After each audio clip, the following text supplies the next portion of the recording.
going to invite the Bryants, and I'm not sure if it's ladies before gentlemen. It looks like it's lady before gentlemen. Let's give Sue a hand as she comes to give us an update on the Bahamas.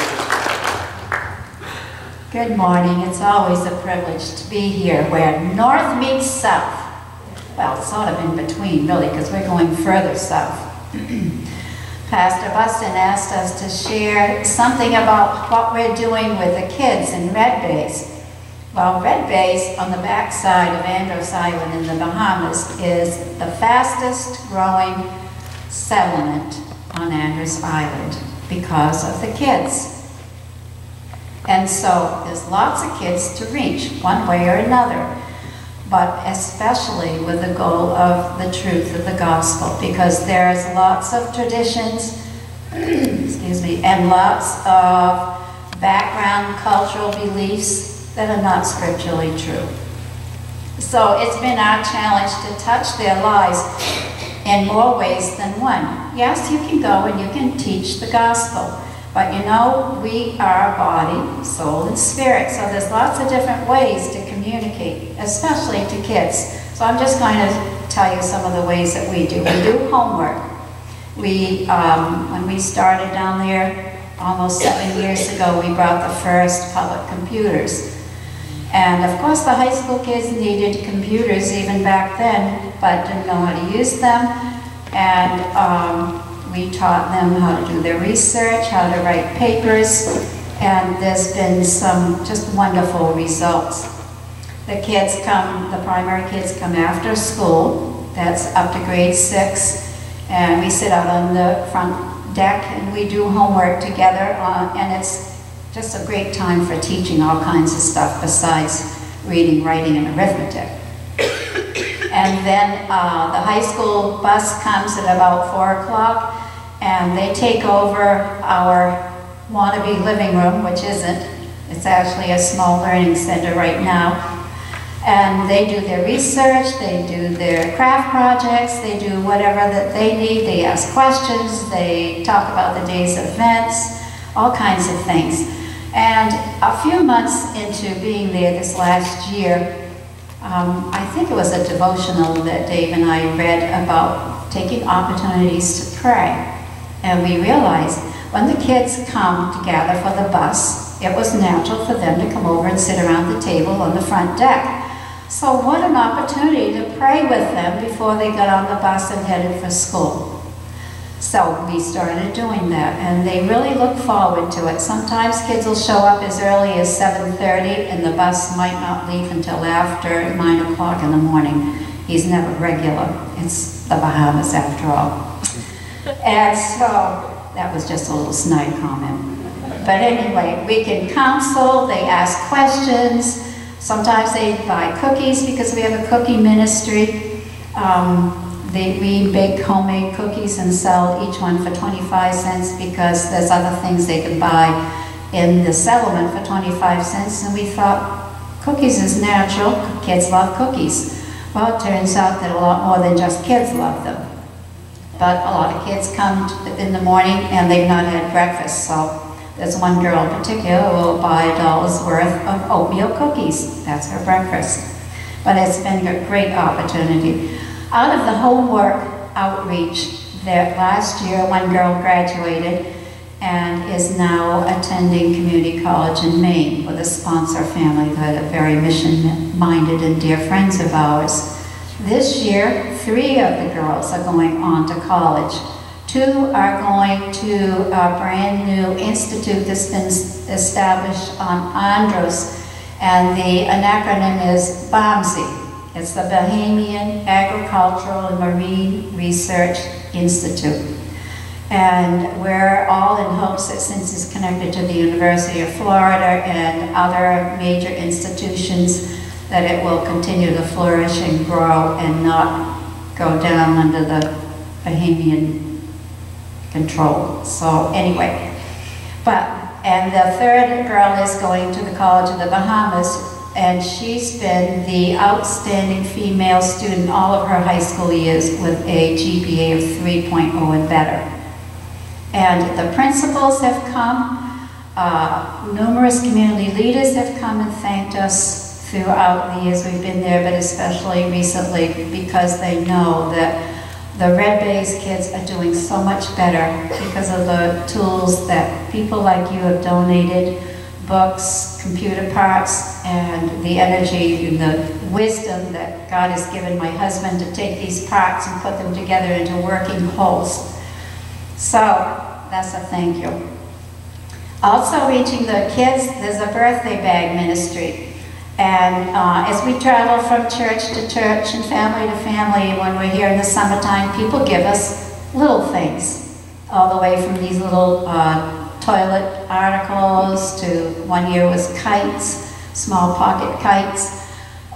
It really doesn't matter. We've taken back toys, we've taken back flip-flops, hair pieces, all kinds of things.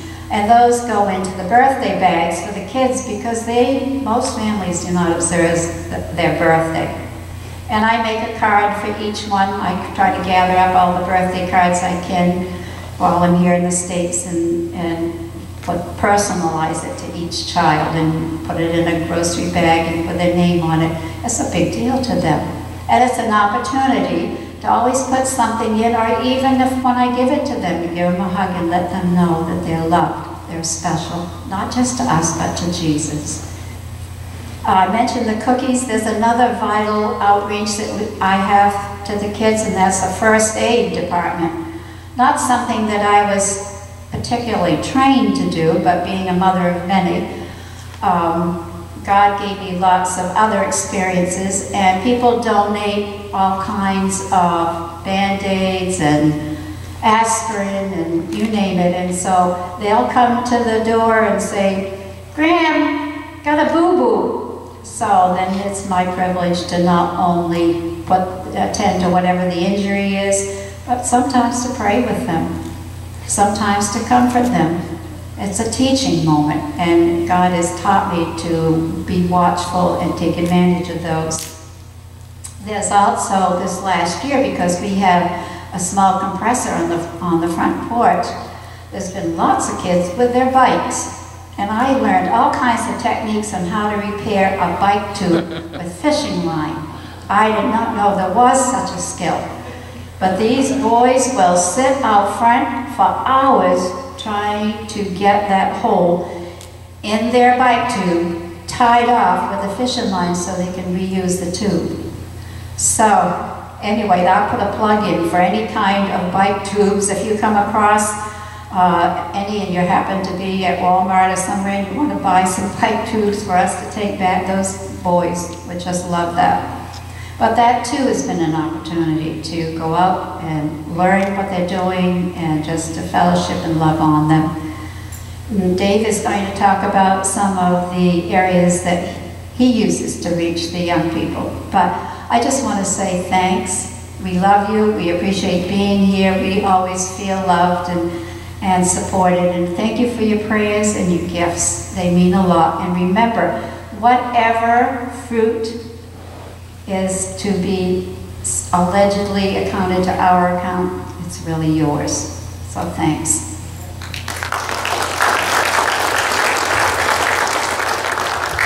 You did good, dear.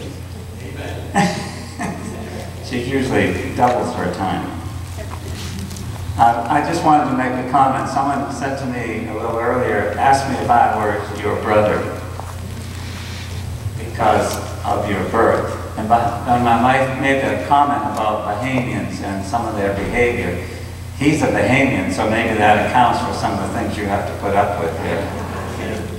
But when she said that, I said no, and then I wanted to share a testimony, so I'm going to speak here. You know, God gives us spiritual brothers and sisters that we're going to be with forever. Right. Sadly, some of our birth family will be separated from. But we know that with our brothers and sisters in the Lord, it's a forever thing. We should be praying for those of our families constantly and bringing them before the Lord and witnessing to them. But after I said no, I realized He is my brother. And those of you that know the Lord, you are my brothers and you are my sisters. And that's the beauty of where every place that we travel, we're with family.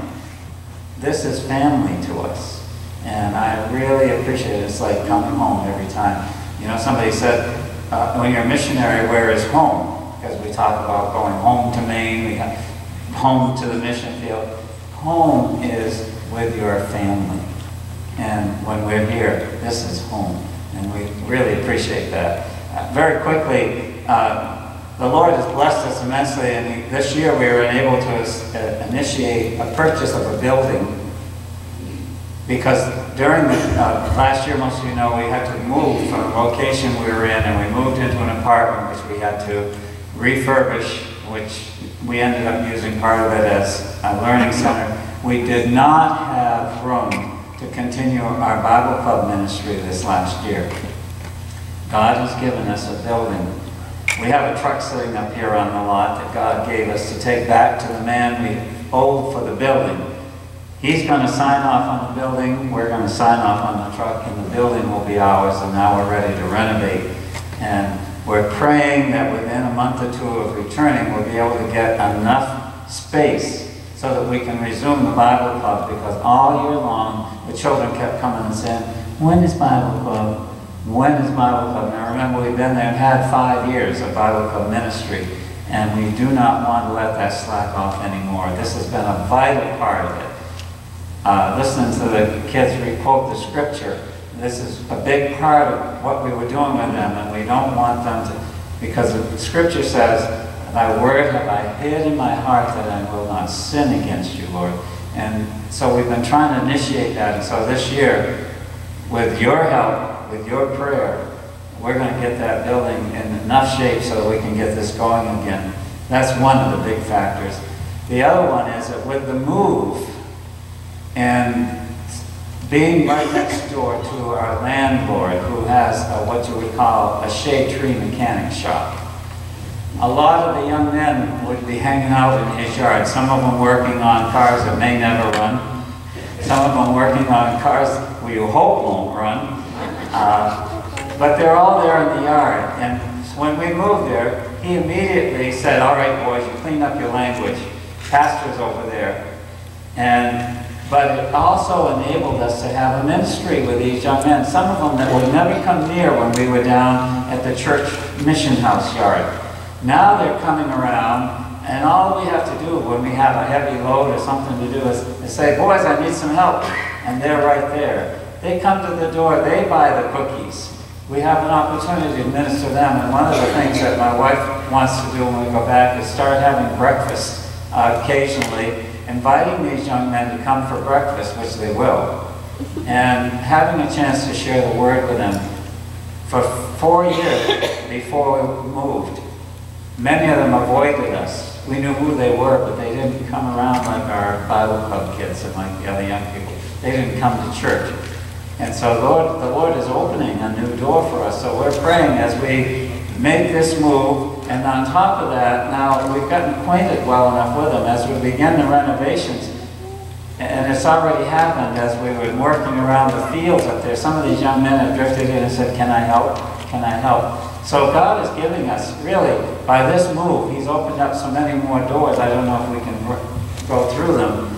I've been telling them down there that now they're going to deal with Methuselah, because I don't know how long God's going to give us the strength to stay there and work with these kids. But we love the ministry, and we love what God is doing, and we're still praying God will bring some young people alongside that can help share that ministry, and maybe we can eventually ease out. I don't know if we'll ever come home. As long as we can have breath and strength and can minister to those people, why not just walk right through it and right on into glory with the Lord? So we're appreciating what God is doing. We're appreciating every single church, and particularly this home church. I was so happy when our missions director at our church back home said, you know, you considered EBM as your mission board. And lo and behold, when we looked it up and started searching up, of all things, it actually started on Andros. And that's where your pastor was born, in the Bahamas. And it's like it was an instant connection, and we started communicating, and next thing you know, there we were, here we are. they've been down and spent time with us, and we're looking forward to more visits. She even sent a nice bed so they could have a good place to sleep when they come down. So God has blessed us with churches just like you, and with this as our home base. It's always wonderful because we travel all over and then we land here and have a chance to kind of regroup ourselves and go back to the mission field. And so we appreciate everything you've done for us, everything you're helping us do. Don't forget the children of Red Bays. Keep them in your prayers because they have so many things against them that we just need to keep Jesus before them.